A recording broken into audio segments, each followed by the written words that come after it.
Perfect, perfect. আচ্ছা, তোমরা কি জানো 2-3 দিনের পুরনো ছানা দিয়েও ওই ছানার ডালনার সেম টেক্সচার অ্যান্ড টেস্ট পাওয়া যায় without any compromise. But left over ছানার ডালনা আর ফ্রেশ ছানার ডালনার কুকিং প্রসেস কিন্তু একেবারেই সেম নয়। তো সেটা জানতে হলে পুরো ভিডিওটা স্কিপ না করে দেখতে হবে, সাথে কিছু খুঁটিনাটি টিপসও আছে। আমি এখানে কালকে ছানা নিচ্ছি, তো তোমরা চাইলে 2-3 দিনের পুরনোও ছানা নিতে পারো। তো ফ্রিজে ছিল, ফ্রিজ থেকে বের করে দিলাম যাতে ঠান্ডাটা একটু কেটে যায়। এবার একটা কড়াই বসাবো। কড়াইটা ভালো করে গরম হলে তাতে আমরা ছানাটা দিয়ে দেব। গ্যাসের ফ্লেম হাই করে ছানাটা আমরা বেশ কিছুক্ষণ রান্না করব। এভাবে যখন সাইড থেকে বলক দেবে তখন আমরা গ্যাসের ফ্লেম অফ করে দেব। এবার একটা কাপড়ে আমরা ছানাটাকে ছেঁকে নেব। এটা করার কারণে টেক্সচারটা ওই গরম ছানার মতোই হয়ে যাবে। এবার হাতের সাহায্যে আমরা এক্সট্রা জলটা নিংড়ে নেব, আর বাকিটা এভাবে আমরা একটা জল ভর্তি বাটি চাপিয়ে রাখবো। এভাবে আমরা আধ ঘন্টা রেস্টে রাখবো। আধ ঘন্টা পর ছানার টেক্সচারটা ওই একই রকম হয়ে গেছে, যে টেক্সচারটা আমরা গরম ছানার মধ্যে পাই। তো এভাবে হাতের সাহায্যে আমি খুব ভালোভাবে মেখে নেব। তো চলো, ছানা মাখতে মাখতে কয়েকটা কথা বলি। ছানাটা আধ ঘন্টা রেস্টে রাখতে হবে এরম কোনো ব্যাপার নেই। আমরা ছানাটা ততক্ষণ রেস্টে রাখবো যতক্ষণ না তার থেকে সব জল বেরিয়ে একটা শক্ত ভাব চলে আসে। আসলে ছানাটা হাত দিলেই বুঝতে পারবে যে প্রপারলি জলটা বেরিয়ে গেছে কিনা। তো এই যে হাতের সাহায্যে এভাবেই মেখে নিতে হবে। ছানাটা আমরা যত ভালো করে মাখবো ততটাই নরম হবে। তো এভাবে ভালো করে মেখে নিয়েছি। তারপর তাতে অল্প একটু চিনি, একটুখানি নুন আর সামান্য একটু কাসৌরি মেথি অ্যাড করব। কাসৌরি মেথিটা স্কিপ না করাটাই ভালো। আবারও সব কিছু ভালোভাবে মেখে নেব। ব্যাস, এটাই একটু টাইম টেকিং। এটা হয়ে গেলে বাকি সব কাজ এই তুড়ি মেরে হয়ে যাবে। এবার অল্প একটু ময়দা দেব, ওই 1 চামচ মতো, যাতে একটা প্রপার বাইন্ডিং আসে। ময়দার পরিবর্তে কর্নফ্লাওয়ারও ইউজ করা যেতে পারে। আবারও সব কিছু হাতের সাহায্যে ডলে ডলে মেখে নেব, কারণ ছানা মাখাটা খুব ইম্পর্ট্যান্ট। ছানা ভালো করে মাখা না হলে প্রপার একটা শেপও আসবে না। এবার হাতের সাহায্যে একটু এরকম গোলাকার করে নিয়েছি। এবার এটাকে রেস্টে রেখে দেব আরও 10 মিনিট। সবজির মধ্যে আমি এখানে ক্যাপসিকাম নিচ্ছি। ক্যাপসিকামগুলো লম্বা লম্বাভাবে কেটে নেব।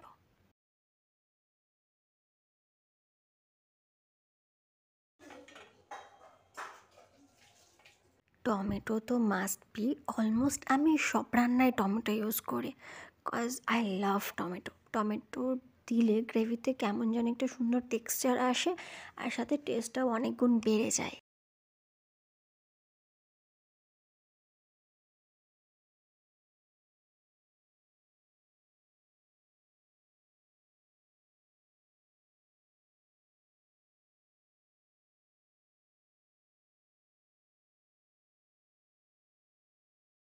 আমি এখানে এই যে একটা বড় সাইজের আলু নিয়েছি। আলুগুলো আমরা লম্বা লম্বা করে কেটে মাঝখানে একটা কেটে দেব। খুব ছোট বা খুব বড় না, সাইজটা ওই মিডিয়ামই রেখেছি। তোমরা চাইলে আলুগুলো লম্বা লম্বা করেও দিতে পারো। 10 minutes later. এবার ছানাটাকে একটা প্রপার শেপ দিতে হবে। তো প্রথমে একটু গোল করে নিয়ে তারপর আমি এটাকে ওভাল শেপ দেব। আই রিকোয়েস্ট কি তোমরাও এরকমই একটা ওভাল শেপ করো, এই যে ঠিক এরকম। এবার কড়াইয়ে বেশ কিছুটা সর্ষের তেল গরম করো। রান্নাটা সর্ষের তেলে করলেই ভালো হয়। তেল খুব ভালোভাবে গরম হলে গ্যাসের ফ্লেমটা লো টু মিডিয়ামে রেখে আমরা ছানার বড়াগুলো ভেজে নেব।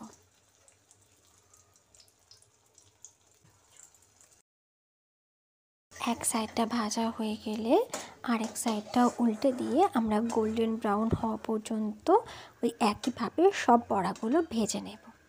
আমি আর আলাদা করে কোনো তেল অ্যাড করছি না। এবার ওই তেলে আমি আলুগুলো ভেজে নেব। আলুটা ভাজা হোক ততক্ষণে আমরা ছানার বড়াগুলো কেটে নেব।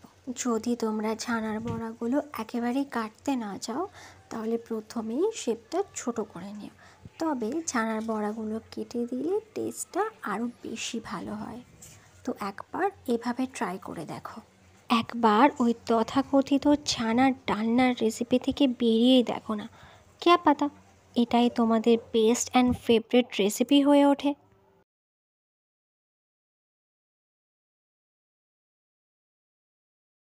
এভাবেই আমি সব ছানার বড়াগুলো কেটে নেব। ততক্ষণে আলু ভাজা হয়ে গেছে। এই যে একটু হালকা লাল লাল হলেই আমরা আলুগুলো তুলে রাখবো।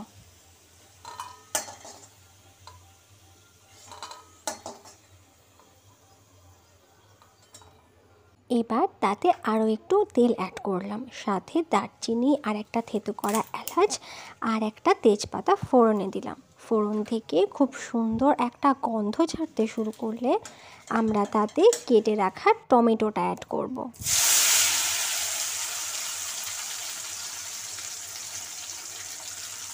এবার গ্যাসের ফ্লেমটা লো করে আমরা টমেটোটা ততক্ষণ কুক করব যতক্ষণ না এটা প্রপারলি সফট হয়ে যাচ্ছে। টমেটো অলমোস্ট সফট হয়ে গেছে। এবার তাতে আমরা কিছু মশলা অ্যাড করব, যেমন হলুদ গুঁড়ো 1 চামচ মতো, জিরে গুঁড়ো 1/2 চামচ মতো, ধনে গুঁড়ো 1/2 চামচ মতো, কাশ্মীরি লঙ্কার গুঁড়ো, আর সাথে অল্প একটু জল দিয়ে মশলাটা কষিয়ে নেব। মশলাটা কষানোর সময় আমরা কেটে রাখা ক্যাপসিকামগুলো অ্যাড করব। যেহেতু ক্যাপসিকামগুলো আমরা আগে ভাজিনি, তাই মশলার সাথে কষালে ক্যাপসিকামটাও একটু সফট হয়ে যাবে। আর আদা বাটাটা আমি দিতে ভুলে গেছিলাম, আর সাথে একটা কাঁচা লঙ্কা মাঝখান দিয়ে কেটে দিয়ে দেব। সব কিছু আবারও ভালো করে মিক্স করে ততক্ষণ পর্যন্ত রান্না করব যতক্ষণ না এই মশলাটা থেকে প্রপারলি তেল ছাড়তে শুরু করে।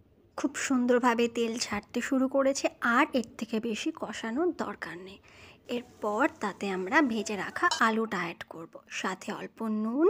আবারও সব কিছু বেশ কিছুক্ষণ সময় ধরে কষিয়ে নেব। তারপর আমরা এতে জল অ্যাড করব। জলটা একটু বেশি অ্যাড করব, কারণ পরে ছানার বড়াগুলো বেশ কিছুটা জল অ্যাবসর্ব করবে। এবার ঢাকা দিয়ে রান্না করব যতক্ষণ না আলুটা সিদ্ধ হয়ে যায়। চলো দেখে নিই আলুটা প্রপারলি সিদ্ধ হয়েছে কিনা। একদম পারফেক্টলি আলুটা সিদ্ধ হয়ে গেছে। এবার তাতে আমরা 1/2 চামচ মতো চিনি আর 1 চামচ মতো কাসুরি মেথি অ্যাড করব। আবারও সব কিছু ভালো করে মিক্স করে 2 থেকে 3 মিনিট মতো রান্না করে নেব, যাতে কাসুরি মেথির টেস্টটা আমরা গ্রেভিতে পাই। এবার গ্যাসের ফ্লেম হাই করে ভেজে রাখা ছানার বড়াগুলো অ্যাড করব। গ্যাসের ফ্লেম কখন হাই করতে হবে কখন লো, এটা কিন্তু ভীষণভাবে ম্যাটার করে। বাস আমাদের সব ছানার বড়া অ্যাড করা শেষ। এবার আমরা খুন্তির সাহায্যে খুব সাবধানে এগুলো সব কিছু ভালো করে মিক্স করে নেব। আসলে সব সিচুয়েশনেই সব কিছু করা যায়, শুধু আমাদেরকে নিজেদের ট্রিকটা চেঞ্জ করতে হয়। কে ভাবতে পেরেছিল বলো যে ফ্রেশ ছানা ছাড়াও ছানার ডালনা করা পসিবল? হ্যাঁ, এভরিথিং ইজ পসিবল, বাট আমাদেরকে সিচুয়েশন ওয়াইজ ট্রিকটা চেঞ্জ করতে হয়। এরকম সুন্দর সুন্দর রেসিপি দেখতে হলে আমার চ্যানেলটি অবশ্যই সাবস্ক্রাইব করো। ভিডিওটা ভালো লাগলে লাইক, শেয়ার অ্যান্ড কমেন্ট করে অবশ্যই জানিও। আর এই রেসিপিটা একবার অবশ্যই বাড়িতে ট্রাই করো, বড় থেকে ছোট সবার ভালো লাগবে।